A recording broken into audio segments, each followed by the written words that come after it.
Our next speaker is Lorato Modongo from Botswana and Tulane University. She is a gender empowerment advocate.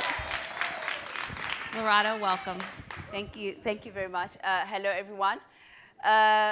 Before I delve deep into my conversation, which I've titled Gender Inequality in Africa, a Critical Analysis, I'd like to highlight a few facts that are most of the time not brought to people's conscious. One, gender is a social construct. Two, gender is learned. And thirdly, when we speak of gender, we're not speaking of women issues.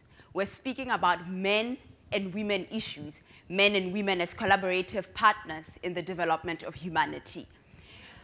I'd also like to bring you to the fact that most of the injustices and inequalities that exist in our society as it is presently configured exist in gender issues, which is a struggle for power relations. And this usually manifests itself through gender-based violence, which will be the focus of my discussion today with you. Gender-based violence is not only a human rights issue, but it's also a public health issue, and it is highly prevalent in Africa and the world. Statistics are showing that 1 in every 3 women in the world have or will be subjected to gender-based violence. That means that if I have to do a random check here, 1 in every 3 women sitting in this room would have been subjected to gender-based violence at some point in her life, which shows the pervasiveness of the issue. This also happens in my country, Botswana, where almost every day we wake up to news reports of women being bastardized and brutalized by their men, whether intimate partners or just men that they know or strangers. I have personally known young girls as young as 8 years old being raped by men as old as 60 years old. And most of the times, the narratives, the questions that stem up from the narratives is, but why was she wearing a short skirt? Why was she walking alone in the dark? Why was she drunk? Doesn't she know that she'll be raped? Those are the wrong questions to the narratives. The questions should be, the problem is not the short skirt. The problem is not the thighs being exposed. The problem is the mentality of the man who thinks it's okay to rape a woman when she sees him. The problem is the man who thinks it's okay to use violence to communicate in relationships. The problem is a man who does not know how to confront a conflicting situation and rather resorts to violence to communicate that.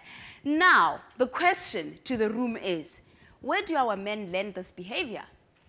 How do they learn this behavior? From whom do they learn this behavior from?